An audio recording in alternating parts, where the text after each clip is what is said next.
Hello, hello, hello, hello. Welcome to 6 Yard Box. Welcome to 6 Yard Box. This is all about 90 minutes. Make sure you subscribe to the channel. Good evening, good afternoon, wherever you are.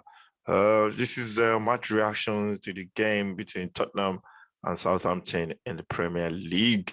The game was played yesterday, yeah, and this is just match reactions, just to just talk about the game. Please smash the like if you're new to the channel. This is 6 Yard Box, 6YB.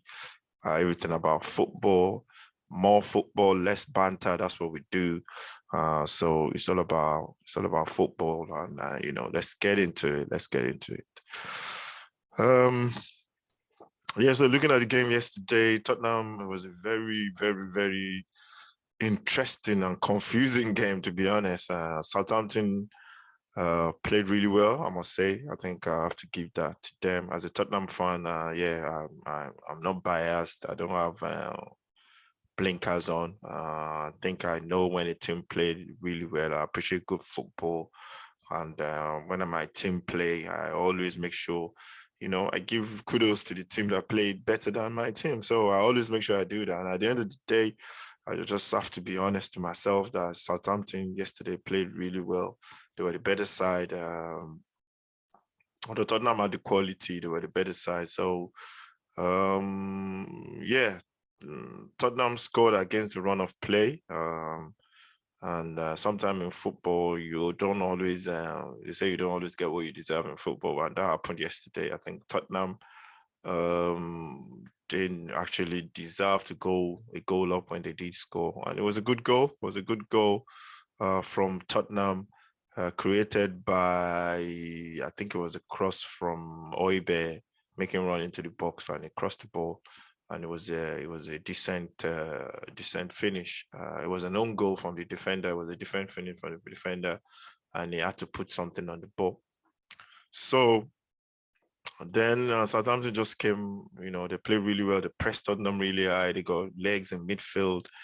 They were just pressing Tottenham all over the place, and Tottenham were really struggling, especially in midfield.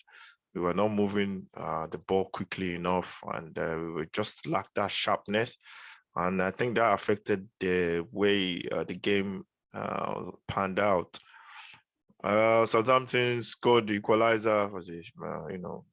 I've been social media. Sometimes I don't want to, listen to what people say, and everybody's got an opinion. But Davis has been caned for basically letting that goal in. And the guy slipped, man. You can't blame somebody for slipping over and falling over. You can't actually blame them for that. So though there was a second phase to that where the ball should have been cleared by the defenders. Emerson went to block, and the ball came into the box. And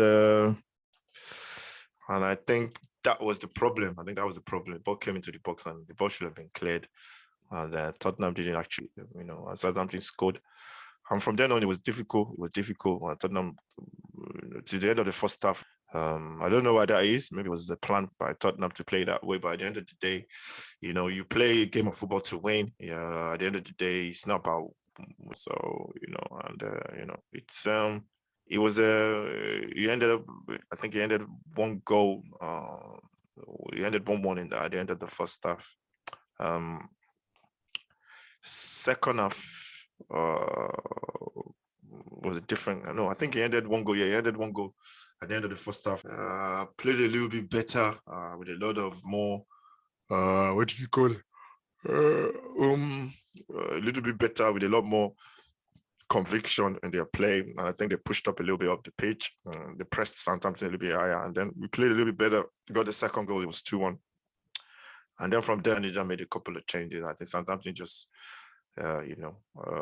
scored from a goal that, it's just poor, and we keep going back to, the same thing with Tottenham. There comes a time where the team has to defend, and defending, they have to do the basic stuff, like, crossing that you're playing. If you know that the ball, you're playing against somebody that James Ward-Prowse, he's good with delivery. Stop him from crossing the ball, whereby you go close him down, or you got centre backs that can deal with it. You can't do 2 goals, and that goal yesterday, the 2 goals were similar, and the goal yesterday was just poor. And I keep going back to what I remember Mourinho saying that we don't have somebody in our centre back position that's hungry, that wants to head the ball, that is a killer and heading the ball. I know that heads the ball a little bit better as well. But we still don't have that centre back that just commanding, a little bit more experienced. That's got to need someone else that will just, our defenders are, I'm going to put it, they're too nicey in my opinion. Romero is a beast though. He's going to be one hell of a player. So I'm not going to put down him. But the 2 goals were shocking to the Premier League in terms of picking up runners or marking, as a wing back. He's still struggling. He's still young. I'll give him time because he's still new in this league. I'll give him time. But the 2 goals were on him. The second one, I think the midfield, basically the guy just ran through the midfield. And our midfielders, we have a little bit of a problem in midfield. I think we still don't have that team that tracks runners backwards. And offensively, maybe not as offensive in terms of breaking stuff up. We still lack that kind of player in that team. I know Højbjerg is the closest we have to him. Bentancur came and played really well, but is he a defensive midfielder in that mode of just sitting back and just breaking stuff in yesterday? It was just a mad game. And I think I'm going to put that performance yesterday to a bad day at the office. That's what I'll put it as. Because the way the game went, and people have been going on about it. I know people have their own opinion. People have been going about, we didn't sign. They're still talking about that now because it's irrelevant. There's nothing we can do now. You're not going to sign any player now to the summer, and we could. I don't support Daniel Levy as well. I know. I'm not going to say I don't support him. I think I understand. Sometimes you got to understand where you're at. You're going to understand what the problem is. You're going to have to understand that. And unless we're prepared to, all of us, we're prepared to go out and protest, every single Tottenham fan go out and protest every single day, and we get it back, unless we're prepared to do that. And even that process is not going to happen overnight. But I think the way they run Tottenham could be successful if we get the right players in. And I believe this manager will do that. And it's going to take time, but fans don't have the time. We don't have the time. And everything is about perspective as well. It is. I think that's the second defeat in 11 games or something. I'm not sure. In terms of Tottenham, we've just got to put that to one side, pack that result yesterday. That's why I go and look at stuff and put it in perspective that was just a one-off game, and that the team are going to get better. I'm just looking for. I just want us to finish this season, get top 4. If we don't get it, fine, get Europa League or whatever. And I know this summer, the team is going to be different in the summer. I'm not going to say we're going to buy, 70 million pound defenders or whatever, but I know the team will be different from what the team was now. And fans will just go ride it. The way I'm taking it a game at a time. I'm not looking ahead. I'm taking it one game at a time. I'm not thinking we're going to go on a run. If we do go on a run, well, I think it's going to be a game at a time. And top 4 is still there for me. I think every club in that fighting for those positions, nobody's consistent enough, so until a club pulls away, nobody's consistent enough. So games immediately after the game, I try and, look at everything as have an holistic view of this view, that kind of mode where what the manager wants.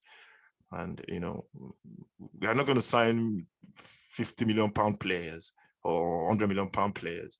We could bring in bodies, but we have to be clever, and we have to shop with the budget that we have. Fair do, the budget is small, I cut cost and try and shave off a couple of million. But that's the way Tottenham have been run for years under this board, under Enoch. So we just have to accept where we are until new owners come in, if they come in. So we've done it before on that Poch, where we did a lot of interesting stuff. It can't be done again with the right manager, with the right setup, with the right kind of players. And I believe this manager can do it. So I'm taking the game after one. I'm going to look at it. And we just move on. We got Wolves over the weekend. If we beat Wolves, which we can, and anybody could beat anybody on the day. Southampton were really good on that day. They won the game. So yeah, we move on, and we're looking forward to the weekend game. I'm not sure to get a stream for that one. Hopefully we can get one.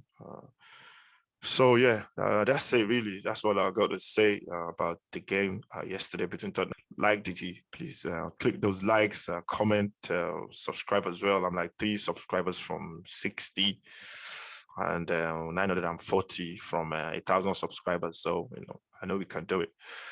So yeah, these 2 years started in 2020, during the lockdown. So it will be 2 years in September this year, I think. So hopefully we're moving on. The channel started 2021, not 2 years. So yeah, this is all about 90 minutes. Thank you very much for watching. Subscribe to the channel.